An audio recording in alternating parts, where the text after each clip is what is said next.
시청자 여러분 안녕하십니까? 자, 우리가 경제를 얘기할 적에 감으로 이렇게 경제를 얘기한다 그러면요. 그럼 아마 학자들이나 이렇게 연구원 같은 분들은 아마 좀 욕을 먹을 겁니다. 그렇지만 업계에 계신 분들 그리고 이렇게 언론계 우리 기자들 같은 경우에는 이제 아무래도 여러 군데서 이렇게 정보가 들어오는 걸 갖고 이제 그걸 종합을 해서 이렇게 듣다 보면은 뭐 계량적 수치보다는 어떤 경제 현장에 있는 사람들의 정서 이런 얘기를 듣다 보면 아무래도 이제 감 같은 게 오는데 제가 기자 한 20몇 년 하면서 갖고 있는 감으로 감히 말씀을 드린다면 참 요즘 경제가 정말 어려운 상황인 것 같아요. 여러 가지 정황을 봐서 위기가 느껴지는데요. 자, 그 중심에 서 있는 문제가 바로 가계부채입니다. 그리고 가계부채하고 직접적으로 다 있는 문제, 부동산이죠. 정부가 지금 이명박 정부 들어와서 한 20번 가까이, 18번이라고 그래요. 이렇게 부동산 대책을 내놨는데 이게 뭐 시장에서 반응이 참 그동안에 18번 대책에서 결과가 어땠는지 참 의구심이 들 정도입니다. 그 한가운데 있는 문제 중에 하나가 바로 우리 그 총부채 상환 비율이라고 그러죠. DTI 문제인데 얼마 전에 대책이 나왔어요. 전체적으로 개정했다는 건 아니고 일부 이제 대책이 나왔는데 논란이 많습니다. 그래서 오늘 저희 토론 한번 그 DTI를 중심으로요. 한번 부동산 문제, 가계부채 물려있는 이 부동산 문제 도대체 어떻게 해결을 해야 되면 좋을지를 DTI 그 문제 중심으로 한번 토론해 보는 시간을 갖겠습니다. 오늘 말씀해 주실 분 여러분 먼저 소개를 좀 드릴까요? 자, 오른쪽부터 단국대학교 도시계획 부동산학부 조명래 교수님. 자, 고맙습니다. 네, 안녕하세요. 네, 안녕하세요. 자, 우리 업계 아주 전문가 중에 전문가시죠. 세준코리아 김학권 대표님 모셨습니다. 자, 고맙습니다. 안녕하세요. 반갑습니다. 자, 시청자 여러분 오늘 토론 주제 먼저 화면에서 보시겠습니다. 부동산 시장 침체가 지속되는 가운데 DTI 규제 완화를 둘러싼 잡음이 커지고 있다. 최근 정부는 부동산 경기 활성화를 위해 DTI 규제를 일부 완화하기로 했다.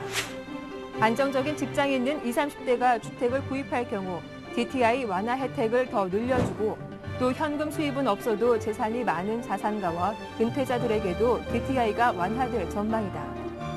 어느 정도 자산이 있거나 향후 상환 능력이 충분한데도 현소득이 적다는 이유로 대출 문턱을 넘지 못하는 수요자들을 고르자는 취지다.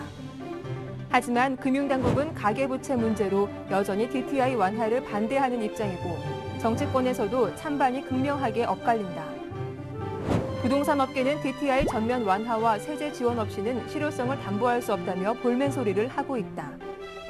한편 마지막 빗장이었던 DTI 규제 완화 방침에도 시장은 잠잠하다. 오히려 발표 직후 서울과 수도권 아파트 가격은 더 떨어지고 있다. 정부는 장관급 회의체인 경제활력대책회의에서 구체 방안을 논의 중이며 8월 중 최종 확정한다는 계획인데 그동안 금기시되었던 DTI 규제 완화 카드를 꺼낸 정부. 그 배경은 무엇이고 실효성은 어떻게 봐야 할 것인가? 부동산 시장 안정과 활성화를 위해 이외 시급한 조치는 과연 무엇인가? 센 경제인 토론에서 집중 진단한다. 자, 김 대표님, 조 교수님. 요 한 10년 내 이렇게 더웠던 적이 없었던 것 같죠? 그야말로 문자 그대로 좀 살인적인 더위입니다. 우리 출연자 여러분 오늘 아까 양복을 입고 아까 이렇게 얘기를 하다가 하도 더워서 이게 참 여기 냉방이 잘 되는데도 불구하고 땀이 나서 저희들이 옷을 벗고 이렇게 좀 토론을 해볼까 합니다. 자, 이렇게 살벌할 정도의 어떤 폭염 속에 정말 또 짜증나는 일이 바로 부동산 문제인데요. 이 하우스 푸어 요즘 뭐 매일 웬만한 일간 신문들 톱 장식하는 제목이 바로 하우스 푸어입니다.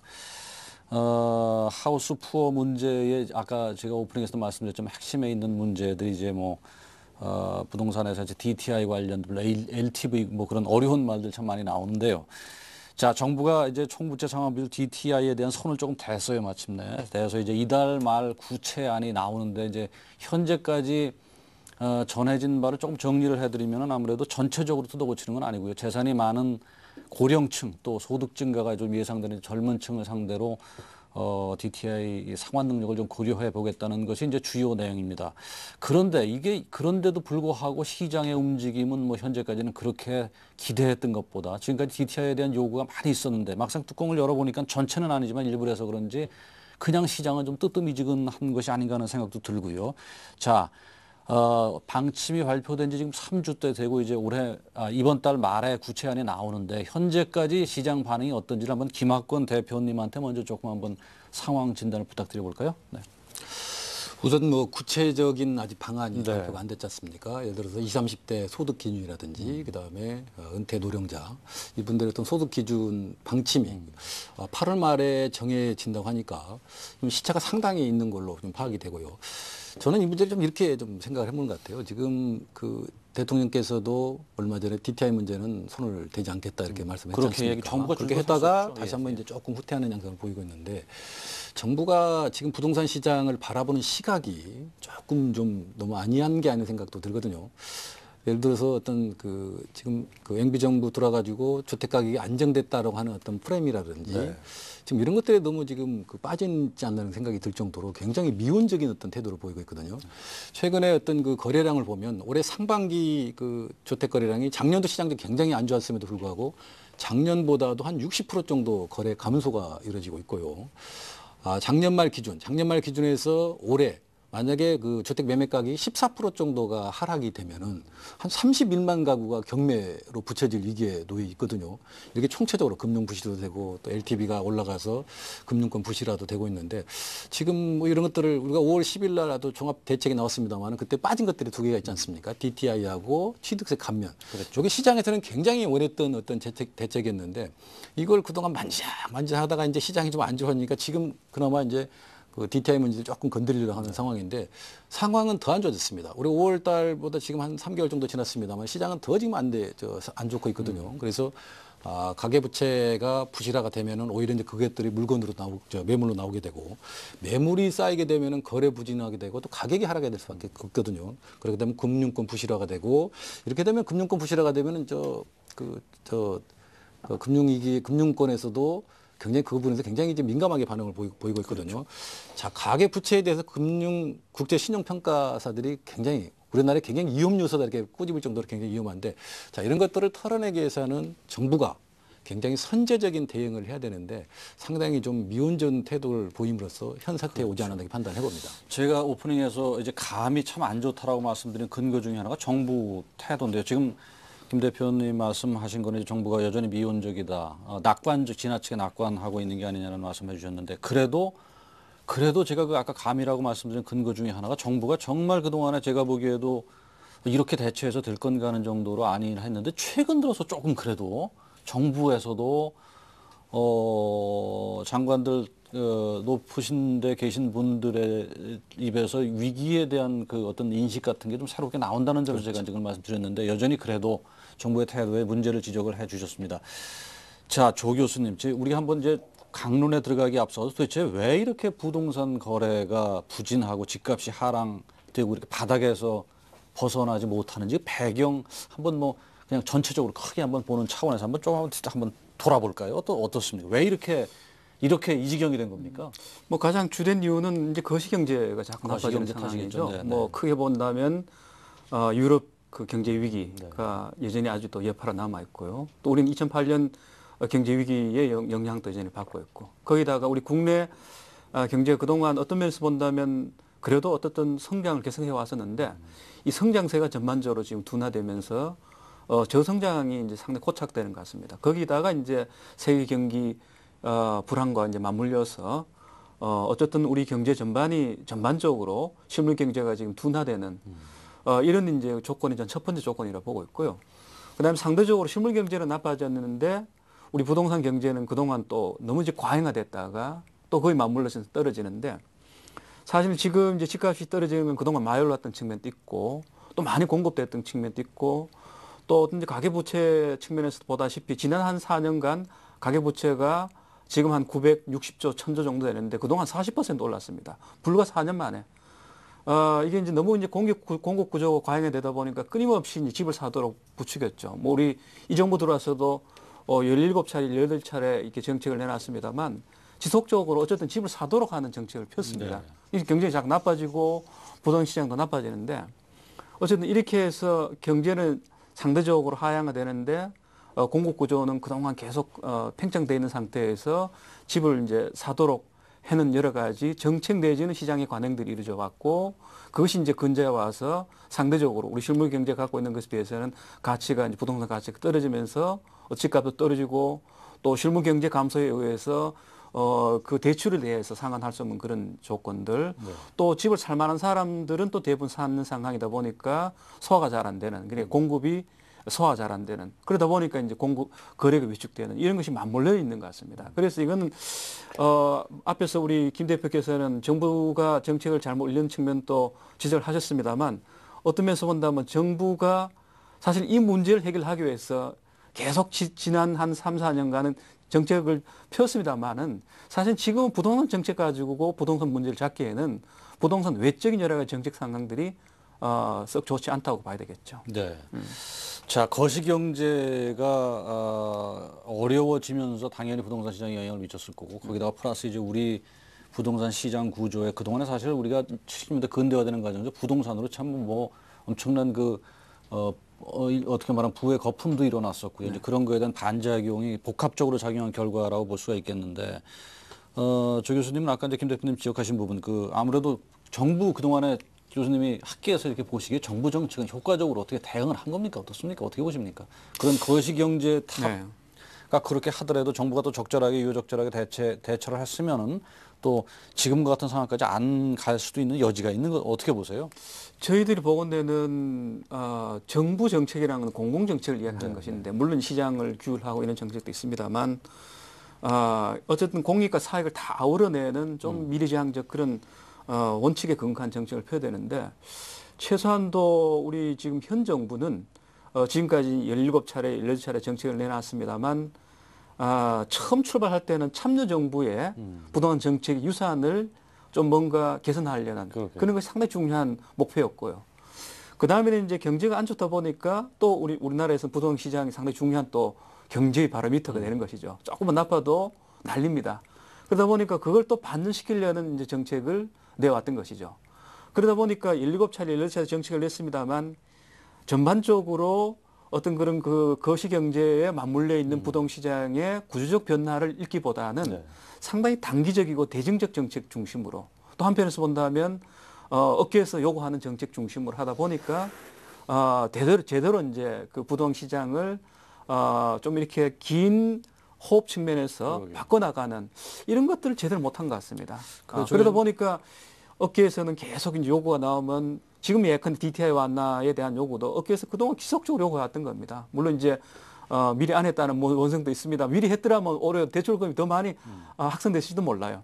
어쨌든 이 정부의 정책은 전반적으로 우리나라 부동산 시장이 저는 구조적으로 변하고 있는 상태라 보고 있습니다. 인구 감소라든가 그다음에 어떤 공급량이라든가 그다음에 어떤 건 집을 살 수 있는 수요층이라든가 그다음에 집을 살 수 있는 재정적 여력이라든가 그다음에 주택에 대한 선호라든가 뭐 이런 모든 측면에서 주택의 시장이 많이 바뀔 수 있는 상황인데 불구하고 사실 그걸 제대로 모르고 있었던 것 같아요. 그러다 보니까 정책이 실기하고 어느 누구도 지지하지 않는 정책 결과가 생긴 것이 업계에서도 만족하지 않고 수요자 측면에서도 보면 별로 만족하지 못합니다. 이런 이제 결과가 생긴 것이죠. 자, 어쨌든 분명한 거는 지금 제가 오프닝에서도 말씀드렸지만 지금 정부 들어서 부동산 정책이 무려 18번 나왔다고 합니다. 이게 뭐 조금 심한 표현을 하면 이게 그냥 누더기 정책처럼 이렇게 붙인데 또 붙이고 말이죠. 18번 나와 결국은 그것이 대증적으로 너무 대처한 문제가 아니냐. 거시적으로 좀 크게 보고서 멀리 보고 했으면은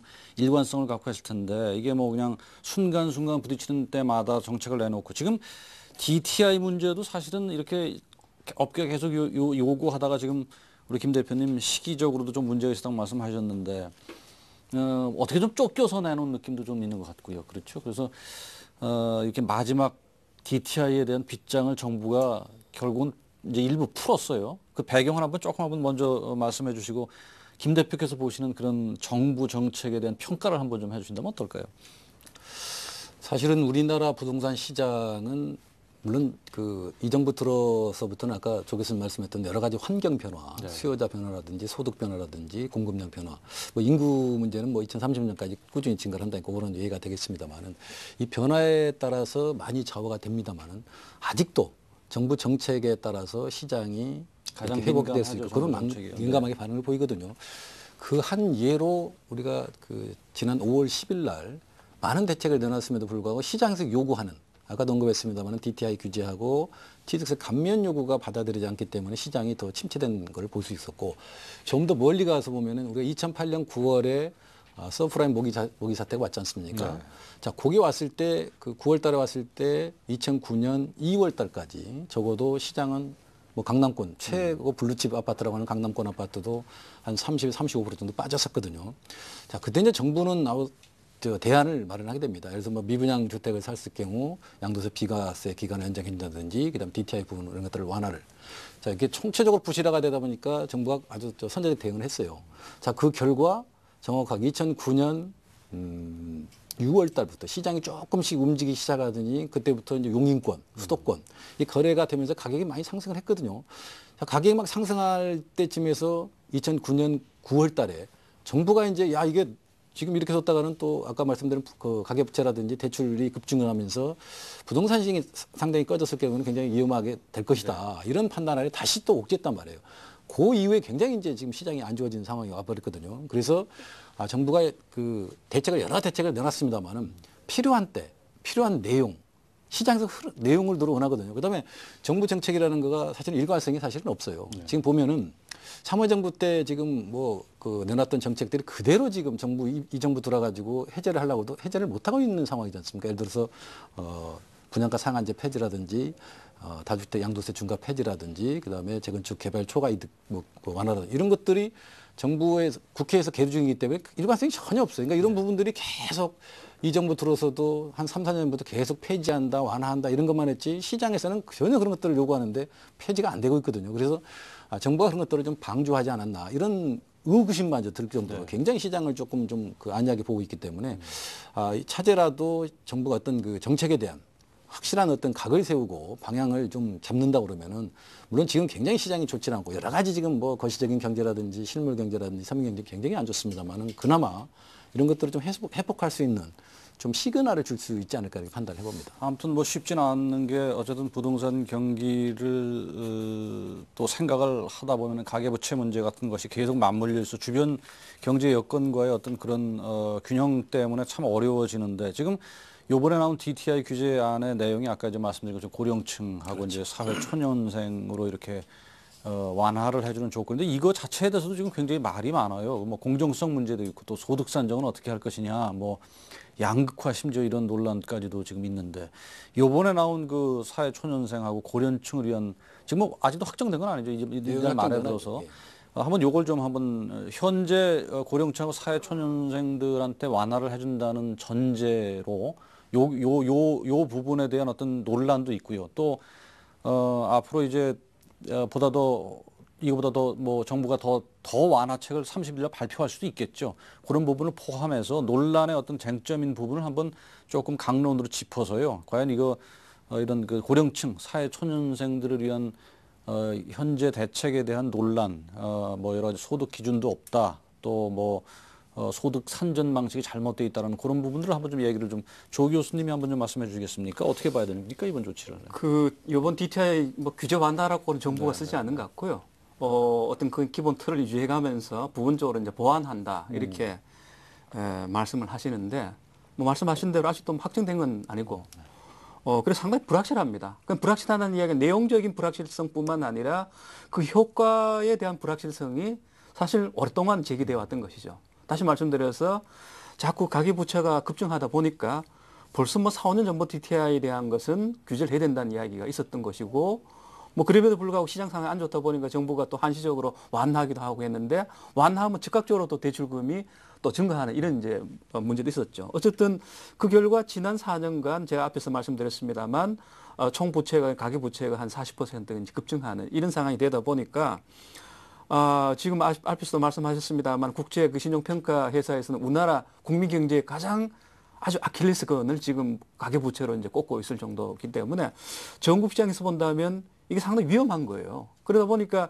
이게 부동시장에서는 끊임없이 요구가 있음에도 불구하고 한쪽에 손을 못 들어줬던 이 까닭은 이 DTR은 기본적으로 두 가지 이제 기능을 갖고 있는 것이죠. 한편에서는 대출자를 이제 보호하는 금융시장을 보호하는 이제 그런 측면이 있고 또 한편에서 부동시장을 이제 활성화시키는 그런 측면이 있는데 정부 그동안 저울질을 했던 것은 부동산 정책의 수단이라보다는 금융 정책 수단에 더 방점을 이제 두고 이제 DTI 규제 완화된 상당히 인색하게 이제 대하다가 뭐 3주 전에 이제 청와대에서 이른바 끝장 토론에서 검토 사항이 이제 나온 것이죠.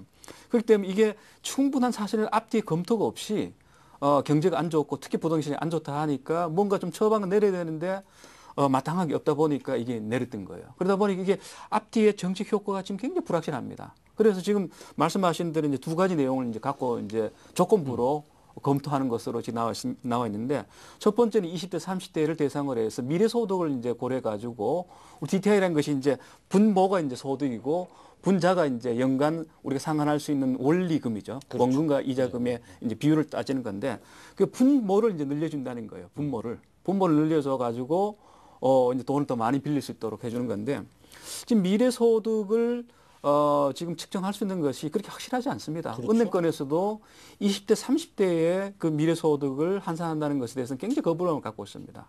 첫 번째는 일단은 그 그러니까 20대, 30대들이 집을 살려는 그 의도가 그렇게 많지 않습니다. 그렇죠. 네. 한 2년 전에 조사한다면 20대, 30대들이 집을 살려는 그 퍼센테이지가 한 40%가 안 됐는데 최근 조사에서는 20% 줄었습니다. 그러니까 집을 살려는 의지가 별로 없고 그다음에 우리나라 지금 대학생들이 말입니다. 대학을 졸업하고 이 회사에 취직하면 명퇴기회를 몇 년 만에 처음 맞느냐 하면 5년 만에 처음 맞습니다. 지금 평균적으로 보면. 그러니까 이게 대리급이 될 때 처음에 이제 명퇴기회를 맞게 돼요. 그러면 내가 30년 회사 생활하면 한 6년간의 그런 기회를 반복적으로 갖는 거예요. 그래서 지금 잘 나가지만은 앞으로 어떻게 갈지 모르죠. 그리고 경제도 지금 나빠지고. 그래서 소득을 늘리긴 늘렸지만은 은행에서 돈을 빌렸지만은 상대적으로 미래가 불확실하고 실질 소득이 줄고 집값이 떨어지면 이게 이제 가계 그래 이른바 이제 그 푸어 이제 하우스 푸어로 이제 나갈 가능성이 있고. 그다음에 노령 은퇴자의 경우는 사실 물론 이제 그 현물 자산이 있다 하더라도 유동성이 이제 부족한 이제 그런 세대입니다. 다시 말씀드려서 자녀 이제 뭐 결혼시켜야 되고 뭐 집안 여러 일 보다 보면 돈이 많이 필요한데 따라서 이 세대의 경우에는 집을 살려는 욕망보다는 그 현금을 이제 운용해야 하는 이런 필요성이 있기 때문에 DTI 규제 완화를 통해 가지고 고소득자의 어떤 그런 그 가계 대출을 쉽게 해준다 하더라도 실제 그거는 그 가계 그러니까 생계용 대출로 전환될 가능성이 많아 가지고 이 자체로서 부동시장 거래를 활성화시킬 수 있는 그런 촉진제가 되기에는 좀 부족한 측면이 많습니다. 이렇게 DTI 완화의 쟁점이 되는 소득 산정 같은 걸 합리적으로 할 수 있는 방법이 좀 있을까요? 어떻죠? 글쎄 지금 크게 보면 가계부채가 증가하는 그런 상황에서 DTI는 저는 개인적으로 보수적으로 운영해야 된다 보고 있습니다. 그래 가능하다면 지금 가계대출 그 액을 이제 줄여내는 것이 지금 DTI 운영의 중요한 원칙이라 보는데 어쨌든 뭐 그건 이제 원칙이고요. 근데 시장에서 이제 부동산 거래가 어느 정도 또 활성화돼야 하는 것도 또 현실적 요구이기 때문에 하되 저는 뭐 개인적으로 우리가 은행에 돈을 빌릴 때 내 소득 대비 원리금을 산정할 때 소득에 대해서 정확하게 산정하는 거는 그건 옳은 이야기입니다. 이거는 뭐 DTI 떠나서 은행에서 신용을 정확히 평가하는 건 옳은 이야기고 또 DTI 규제 그러니까 그 개인에 따라서 DTI의 그 이율을 높여주는 거는 이미 작년, 재작년 정부가 하고 있습니다. 이를테면 뭐 고정금리로 돈을 빌린다든가, 그 다음에 이제 거치 기간을 이제 짧게 한다든가, 뭐 이러면 이제 한 5% 더 덤으로 주는 이런 걸 해왔기 때문에 저는 뭐 신용 자체를 제대로 평가해서 제대로 된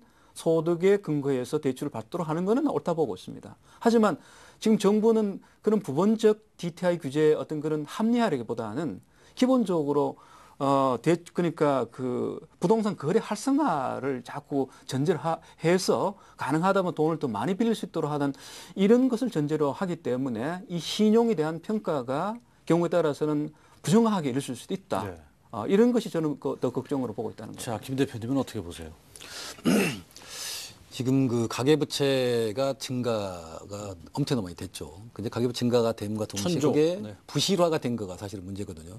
자, 이거를 뭐 어떻게 바라봐야 될 건지. 예를 들어서 뭐 가계부채 부실화가 되고 늘어난 것들을 그냥 방치를 한다고 그래가지고 해결될 일은 아니거든요. 정부가 지원하는 데는 한도가 있는 부분이고. 자, 이게 가계부채가 증가하고 부실화가 된 요인이 뭡니까? 이게 부동산이거든요. 자, 정부가 그나마 늦게나마 DTI 일부 좀 손질을 하겠다는 부분이 부동산 부분이 굉장히 침체가 되고 거래가 안 돼서 가격이 하락했기 때문에 위험감을 지금 느끼고 있는 상황이거든요. 그래서 이제라도 부동산 시장을 회복시켜야지만 이런 것들이 모든 게 해결이 된다. 이런 생각을 하고 있거든요. 예. 자, 우리가 예전에 들어가서 우리가 일본 얘기를 많이 하고 있지 않습니까? 자, 일본이 지금 저 뭐 10년, 15년 그 장기 불황 상태 원인가 뭡니까? 부동산이거든요. 서브프라임 모기지 사태도 부동산이고 얼마 전에 스페인 위기가 온 것도 다 부동산 문제거든요. 자, 우리도 이제 이런 것들을 아직 그 해결하지 못하면은 아까 국제시장평가회사에서 우리 저 가계부채를 굉장히 위험한 그 요인에다 꼬집고 있듯이 이게 또 장기적으로 방치했다가는 엄청난 어떤 그 위험이 올 가능성이 굉장히 높습니다. 그래서 저는 이 시점에서 요거를 바라보는 시각이 이게 풀어야 되는데 이게 뭐 정부에서 지금 뭐 일부 그 저 젊은 층하고 노령자한테만 이걸 할 게 아니고 이렇게 한다고 실효성 있는 것도 사실 아니거든요. 자, 일전에 많은 것들을 풀었음에도 불구하고 시장에서 그다음에 또 대출자들이 그 대출을 받아 집을 사는 이런 상황이 별로 많지 않았거든요. 일바가 조교수님께서 지적했듯이 그 대출을 받아가지고 생활비로 쓰는.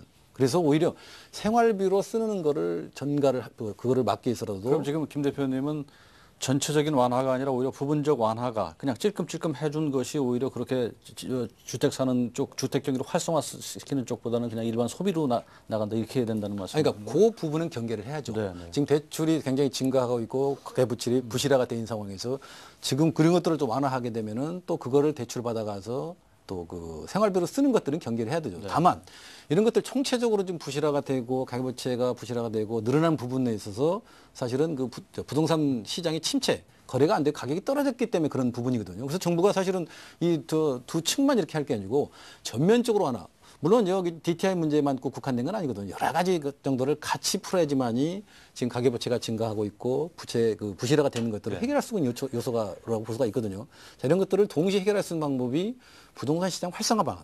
지금 업계나 그다음에 지금 업계의 어떤 부도가 나고 이런 것들은 내가 볼 때는 큰 문제가 안 됩니다. 이건 뭐 업체에서 받아들이면 되는 거고. 다만 지금 국민대사에서 실소자나 그다음에 일부 투자자가 있습니다만 지금 하우스포에게 굉장히 많이 나오고 있지 않습니까? 이런 분들이 굉장히 지금 고통을 겪고 있기 때문에 자, 이것들을 해결할 수 있는 방안들은 DTI뿐만 아니고 여러 가지 부동산 활성화 대책들을 내놓은 것들을 많이 내놔야지만 좀 해결될 수 있지 않을까 생각이 듭니다. 걱정스러운 네, 대목이 잠깐 하나 있어요. 정리를 하면 어쨌든 김 대표님은 보다 더 공격적으로 부동산을 활성화시켜서 결국 가계부채 문제를 해결해야 된다는 측면이시죠. 그렇죠. 그렇게 정리가 될 텐데. 자, 조 교수님은 생각이 어떠신지요? 지금 우리 김 대표님 요구하신 이제 그런 것들이 결국은 지난 3, 4년간 이 정부의 난 정책의 골반이었다 보고 있습니다.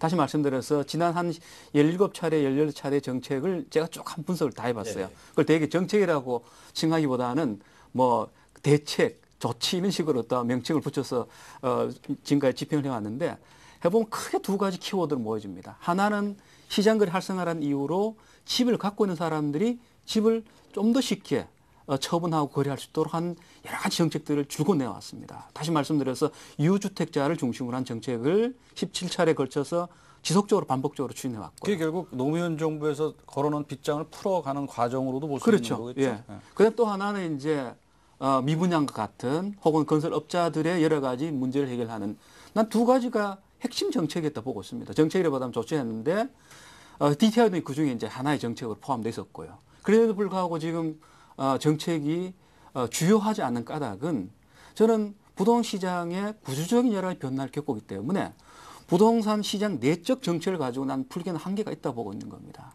그래서 지금같이 이미 가격이 작 떨어지고 그다음에 실질 소득도 지금 둔화되고 있는 추세지 않습니까?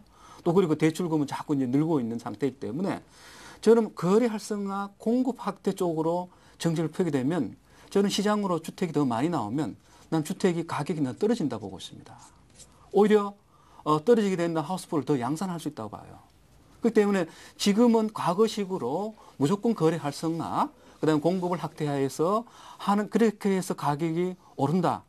꼭 보기에는 가격이 오르지 않는 조건이 너무나 지배하고 있는 거예요. 그렇기 때문에 무조건 거래 활성화를 통해서 시장에서 주택이 더 많이 이렇게 그 거래되는 수를 늘리는 것은 나는 그와 비례해서 오히려 가격 하락을 가져올 수 있는 그런 조건이기 때문에 난 굉장히 신중하게 접근해야 된다는 게 제 생각입니다. 저는 그 교수님의 일부 동의를 합니다만은 공급량 부분은 상당히 많이 공급을 해서 지금 수요 대비 공급량이 많다 이렇게 그 주장하는 분들 굉장히 공급량은 일시적으로 굉장히 많아졌어요. 지금 참여정부 또 현 정부 들어서 신도시 같은 것들을 많이 개발했기 때문에 공급량이 굉장히 많아졌거든요. 근데 실질적으로 우리가 수요 분석을 좀 해보면 서울 수도권 같은 경우 뭐 주택 보급률은 이미 뭐 98% 9%가 넘어섰습니다만은 소위 우리가 주택의 지표라고 할 수 있는 주택 자가 보유율은 또 상당히 낮거든요. 네.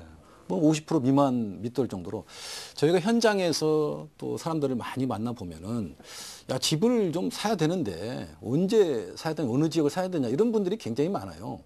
자 그런 분들이 상당히 많거든요. 그래서 아까 말씀드렸다시피 단기간에 공급량이 굉장히 많습니다만은 중장기적으로 봤을 때 실제로 집 있는 사람 좀 늘려가야 되는 거고 무주택자가 집을 사야 되는 사람들이 굉장히 많음에도 불구하고 지금 조 교수님 말씀했던 대로 이 정부 들어가지고 부동산 활성화 대책을 수 없는 대책을 내놔도 이렇게 실효성이 없는 이유가 뭐겠습니까? 자 수요도 있어요. 자 가격 우리가 2006년 고점 대비 많게는 뭐 40%까지 떨어진 적도 있고 서울 그 강남권도 30%까지 떨어졌어요. 자 이렇게 떨어졌음에도 불구하고 지금 수요자가 발생 안 하는 이유는 뭐겠습니까? 시장의 불확실성이거든요.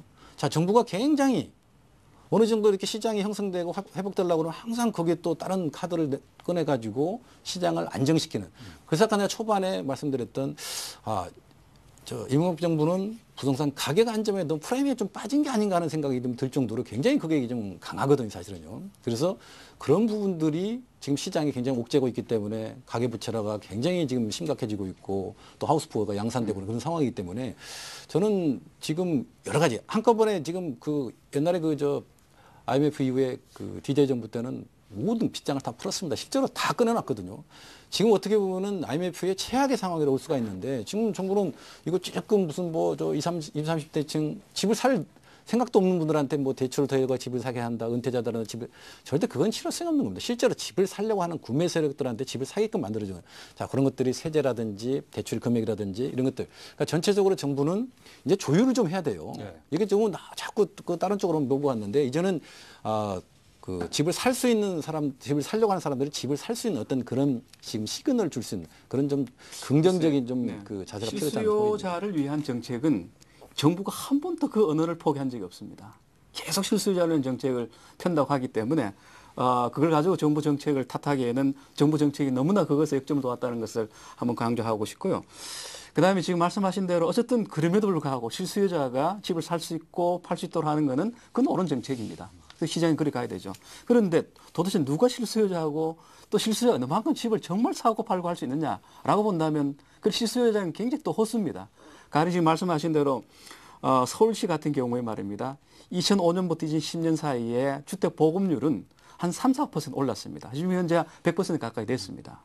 그런데 자가 보유율은 0.9% 올랐습니다. 다시 말씀드려서 집을 공급해줘도 서울 같은 경우에는 지금 소득 대비 이 주택 가격이 이른바 PIR이라고 부르는 것이 한 13, 4 됩니다. 그런데 웬만해서는 집을 살 엄두를 못 내는 거예요. 그렇기 때문에 실수요자가 중요하지만 그때 실수요자 누군가 대개고 기왕에 집을 갖고 있는 사람들이 어쨌든 간에 집을 더 뭐 늘려가거나 혹은 뭐 여러 가지 재산 운용을 위해서 뭐 처분하거나 이런 것이 실수요가 된다면 거기에 맞춘 실수요 정책은 굉장히 어렵습니다, 사실은요. 끊임없이 가격이 올라야 되고 또 그들을 위한 편파적인 정책을 펴야 되고 세제 혜택을 줘야 되는데 공정책 측면에서 본다면 그런 정책은 상당히 여러 가지 편향성과 사회 부정의 문제를 낳을 수밖에 없는 거죠. 자, 우리가 한번 얘기 꼭 해야 될 문제가 이제 DTI 오늘 지금까지 뭐 DTI 쪽으로만 얘기를 했는데 그 이외의 부분을 조금 한번 짚어보기로 하죠. 지금 아까 지금 김 대표 말씀하신 취등록세 문제 또 뭐 분양가 예. 상한제 또 양도세 완화 이런 분들이 아직 남아 있거든요. 그런 부분을 전면적으로 지금 김 대표는 초지일간 더 풀어줘야 된다는 쪽으로 하셨죠. 더 부가적으로 말씀하실 거 있으면 해주시죠. 지금 이런 문제, 취득세 문제라든지 양도세 중과 폐지라든지 그다음에 분양가 상한제 폐지. 자, 이런 것들이 지금 국회 계류된 지가 뭐 어떤 것들은 3년 이상 계류된 적도 있고 그동안에 지금 우리가 그 주택 시장, 특히 부동산 시장을 보면 자, 우리가 기존 주택 시장하고 분양 시장이 두 시장이 존재를 하고 있거든요. 자, 이 DTI 문제, LTV 문제, 대출 뭐 문제 이런 부분들은 사실은 그 기존 주택에 굉장히 국한된 문제라고 볼 수가 있거든요. 네. 자, 그래서 지금 뭐 정부가 많은 것들을 노력해서 풀고 있고 대책을 내놓고 정책을 내놓음에도 불구하고 시장이 전혀 안 움직이고 있거든요. 자, 그럼 빠른 척에 어딘가를 우리가 고민할 필요가 있어요. 정부는 지금 다 그 비판적인 것도 많은데 DTI 문제를 일부 완화를 한다. 만 이런 더군다나 또 뭐 20, 30세층 그다음에 노인 또 저 은퇴자들 이런 사람들의 어떤 그 DTI 금액을 늘려서 회복시키 이런 프로그램을 굉장히 가지고 가는데 사실은 기존 주택 시장에서 해결책을 찾으려고 하면 사실은 굉장히 어렵습니다. 아까 말씀드린 이런 것도 다 풀어줘야 되겠습니다만은 신규 분양 시장을 완화해 주는 게 훨씬 시장을 회복하고 살리는 거에 훨씬 빠릅니다. 네. 자, 우리가 항상 저는 하는 얘기입니다만 지방의 부산이라든지 울산, 뭐 대구, 광주가 사실은 2009년 중반까지만 해도 한 3, 4년간 엄청난 서울 수도권보다 더 안 좋았습니다. 과연 저 시장이 과연 풀릴까 이런 고민들을 많이 했습니다만은 2009년 하반기부터 시장이 굉장히 뭐 회복이 돼서 가격도 많이 상승을 했고 저 미분양도 많이 그 떨어냈거든요. 서울 수도권 시장도 마찬가지입니다. 오히려 서울 수도권 시장은 오히려 구매력 있는 수요 또 저 무주택자 훨씬 넓습니다. 자, 기존 주택 시장보다는 신규 분양 시장 예를 들어서 분양권 전매를 뭐 공공주택, 민영주택 할 것 없이 완화한다든지 아니면 저 청약제도 개편을 한다든지 그래서 일부는 우리가 부작용이 있는 건 사실입니다만 현재 부동산 시장은 어떻게 보면은 가수요나 투자자가 일부 시장에 유입되지 않으면 이 시장을 해결하기는 어렵습니다.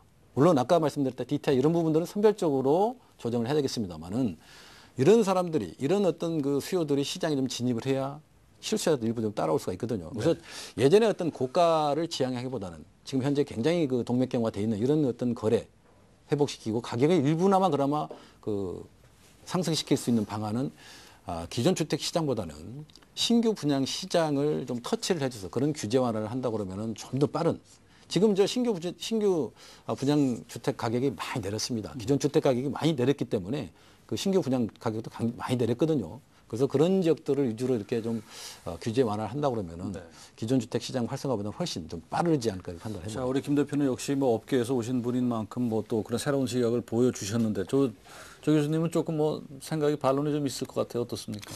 뭐 반론이기보다는 시각의 차이죠. 네. 우리 업계에서 오셨으니까 업계의 입장을 대변할 수밖에 없고 또 그 자체로서 또 현실적인 문제고 또 옳은 뭐 제안이라고 저는 봅니다. 근데 이제 우리가 부동산 정책, 주택 정책이라는 측면에서 보면 업계의 목소리, 업계 시장의 어떤 그런 요구는 사실 여러 요구 중에 하나죠.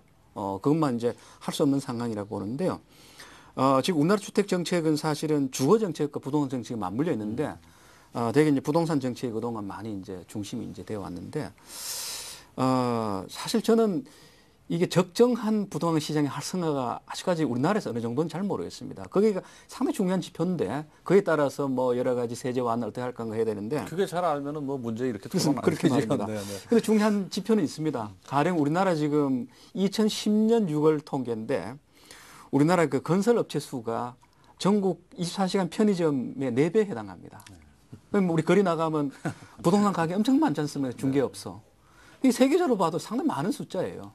이게 우리 지금 부동산 경제가 사실 서민 경제라고 하는 까닭은 바로 거기 일용 고용직이라든가 뭐 이런 이제 일자리가 다 연계되기 때문에 사실 그걸 다 먹이 살을 내기 위해서는 부동산이 끊임없이 활성화돼야 됩니다. 지금 말씀하신 대로 여러 가지 세제 혜택을 줘서 끊임없이 활성화돼야 되는데 근데 그와 같이 과잉 팽창된 경제, 그리고 부동산 경제를 계속 끌어안고 가기에는 국민 경제 측면에서도 부담이 많이 되는 거예요. 그래서 지금 말씀하신 이제 그 우리나라 세제 정책이 이제 앞뒤를 다 봐서 이제 해야 되는데 사실 뭐 취득세 같은 경우는 이미 작년 말까지 한시적으로 완화되어 왔었고요.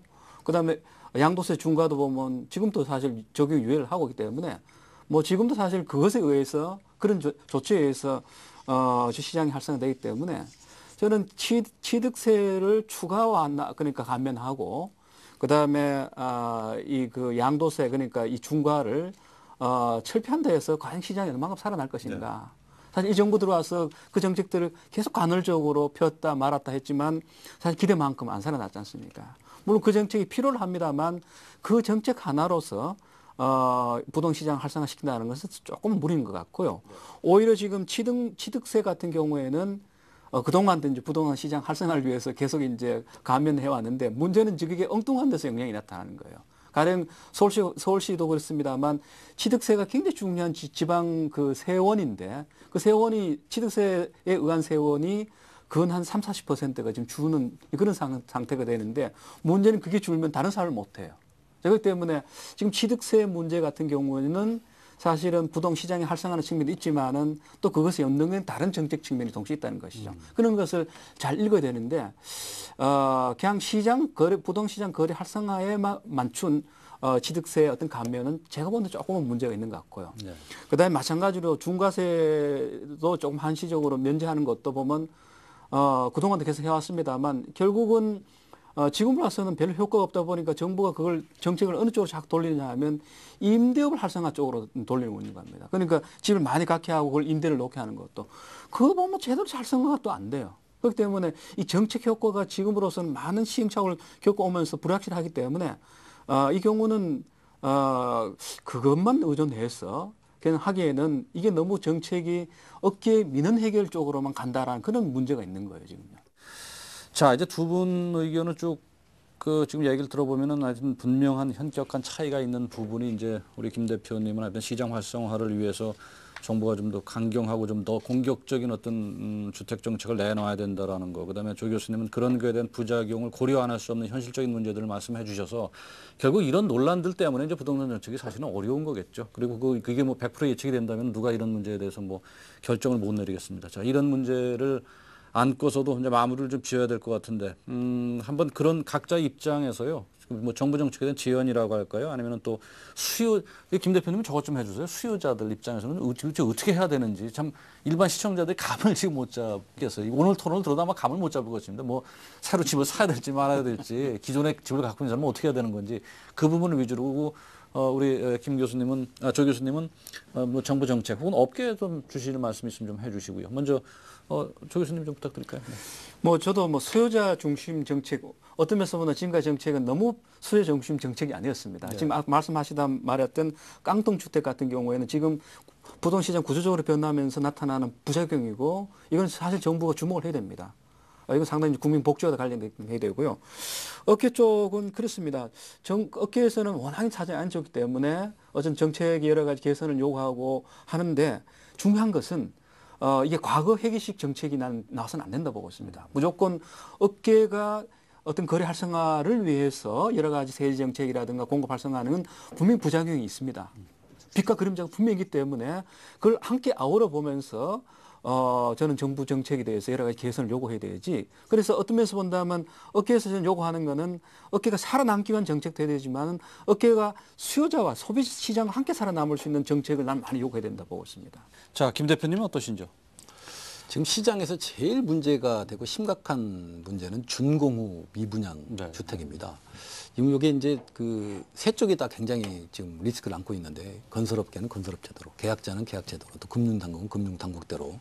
자, 무슨 얘기냐면은 우리가 지금 현재 2012년에 입주를 하고 있는 그 단지들은 2009년 초나 2009년에 분양했던 그 주택이면 주택이거든요. 자, 그때 당시만 하더라도 시장이 조금 더 회복되겠지 하는 기대감들을 갖고 있었는데 가면 갈수록 더 시장이 좀 안 좋아져 버렸어요. 그러다 보니까 입주철이 다가왔는데 기존의 주택 팔지 못해서 입주 안 하는 분들. 그렇죠. 또 분양가가 예를 들면 평당 뭐 3.3제곱미터 1,000만 원인데 지금 그 한 10% 15% 정도 빠져 있단 말이에요. 자, 그래서 빠진 상태에도 불구하고 기존 주택을 팔고 입주를 해야 되는데 기존 주택이 또 안 팔린단 말이에요. 그러다 보니까 이제 계약자들은 계약자들은 이중고, 삼중고를 겪을 수밖에 없어요. 그래서 계약자들은 금융권과 건설업체를 상대로 해서 소송, 소위 채무 부정조정이라는 걸 해가지고 그 좀 채무를 좀 탕감시켜보자, 분양가를 좀 깎아보자는 의도가 있는 것 같고, 자, 건설업체는 건설업체로 굉장히 어렵습니다. 자, 잔금이 보통 한 30%에서 많게는 한 35% 정도 되거든요. 그 30에 35%를 받지 못하니까 그게 뭐 세대수가 적은 몰라도 많게는 1,000세대, 2,000세대 되는데 그 비용이 어마어마합니다. 자, 그러다 보니까 또 금융권에서는 건설업체가 그거를 대입변제하고 새롭게 분양을 해야 되는데 그것도 서로 소송이 걸치면은 엄청난 시간이 뭐 6개월, 1년 단위로 끌어버리거든요. 이 세 그 당사자가 굉장히 어려움을 겪고 있어요. 자, 이런 부분들이 왜 그러겠습니까, 실제로? 자, 이런 부분들은 사실은 지금 아까 조 교수님 나는 그 공감을 하는 거가 옛날 프레임, 옛날에 그런 조건이 이제 건설업체나 어떤 주택시장 환경이 아니거든요. 현재에 맞는 어떤 그 정책이라든지 시장 흐름에 맞춰서 정책을 좀 펴야 되는데 그걸 발빠르게 사실은 정부에서 움직여 줘야 돼요. 하우스 보호 문제는 사실은 지금 LTV가 지금 저희가 뭐 50% 60%인데 지금 뭐 70% 75%까지 올라가 있는 상태고 굉장히 위험합니다, 사실은. 위험하죠. 그럼 위험합니다. 이런 것들을 정부가 좀 더 고민이 되더라도 아니면 정부 재정을 좀 투입하더라도 아니면 금융권에서 재정을 투입해라도 매입을 해줘서 나중에 바이백 리스 이런 것들을 통해서라도 해결해야 될 문제고요. 그래서 저는 집을 살려고 하는 수요자들은 시간의 여유가 있어요. 지금 당장 뭐 집이 뭐 경매가가 뭐 70% 이상 떨어져 있고 뭐 집값이 안 갖고 있는 팔리는 사람이 그렇죠. 문제지 살려는 지금 사람이 갖고 있는 여유가 사람이 있죠. 제일 문제입니다. 네, 네. 이거 팔고 싶어서 지금 하우스푸어 이제 왜 이게 나오겠습니까? 이게 지금 기존 주택 가격은 뭐 30% 떨어져 있고 신규 주택 가격도 많게는 20%씩 할인을 해도 안 팔리는 상황이거든요. 자, 그런 분들은 우리가 정말 정부에서 정부나 금융권에서 건설업체가 해결을 해주지 않습니다. 우리가 손절매할 부분들은 과감하게 손절매해야 돼요. 왜 그러냐면은 이제는 입지나 상품이나 어떤 크기에 따라서 이런 거에 따라서 어떤 그 가격 뭐 변동이 굉장히 클 수밖에 없기 때문에 내가 봤을 때도 이 상품, 이 지역, 이 크기는 아니다 하는 것들은 좀 손해가 나더라도 왜 갖고 있으면 갖고 있는 대로 계속 이자를 또 납부를 해야 되기 때문에 우리가 지금 당장 손절매 안 하면 1년 후에 과연 이자 플러스 그거를 좀 상승하겠느냐를 고민해야 될 부분이 있거든요. 그래서 조금 어렵더라도 손절매해야 되는 손절매를 좀 해야 될 필요가 있는 거고 다만 집을 사시는 분들은 좀 더 여유를 가지고 지금 뭐 8월 말에 어떤 아까 그 DTI 어떤 규제 완화가 일부 좀 발표가 되면은 그게 좀 기대감을 걸어봐야겠지만 지금 현재 상으로 봐서는 그게 시장의 실효성을 거두기는 좀 어렵다고 보고 새 정부가 들어서는 내년 2월 달에 새 정부가 들어서고 나면은 아마 시장이 이렇게 계속 지속이 되면 아마 새 정부로서도 굉장히 부담감을 느낄 거예요. 그렇게 되면 이제 부동산 활성화 대책을 좀 더 강력한 것들을 내놓는 시점이 한 4월, 5월쯤 됩니다. 그때까지 조금 좀 시기적으로 좀 지켜보다가 좀 내집만 할 수 있는 전략을 좀 꾸미는 게 좋을 것 같습니다. 자, 오늘 토론이 참 결론이 나지 않을 수밖에 없는 지금 그런 상황입니다. 아무튼 부동산 관련돼 있는 모든 사람들이 모든 주체들이 지금 힘들죠. 뭐 업자는 업계대로 또 당연히 집 갖고 있는 우리 민간은 민간대로 그런데요. 분명한 거는 오늘 얘기의 결론이라면 결론이라고 맺을 수 있는 거는 아까 잠깐 우리 조 교수님 말씀을 좀 차용을 하면은요. 경기 활성화 해야 되겠죠. 그런데 그게 과거와 같은 그런 패턴의 획기적 방향성이 아니라 그야말로 연착륙할 수 있는 그런 묘안을 좀 정부가 내야 된다는 뭐 그런 걸로 오늘 일단 결론을 좀 내기로 하고요. 두 분 하여튼 더운데 토론 고맙습니다. 자, 시청자 여러분, 지난 IMF 때 우리 참 기업들, 은행들, 국가들 뭐 줄줄이 부도세 테나지고 우리 국민들이 금붕어게 해가지고 국가 신인도 높여가지고 해결했습니다. 자, 지금 우리 가계부채 문제를 보면요. 그때 금붕어게 했던 가게들이 지금 그야말로 속된 말로 거덜이 날 지경이죠. 자, 그때 우리 국민들이 금붕어게 해서 이렇게 도와주고 신인도 높였던 기업, 특히 은행들이요. 또 정부 이런 분들이 국민들이어서 과연 좀 뭘 어떻게 할 것인가 한번 생각해 보는 건 어떨까요?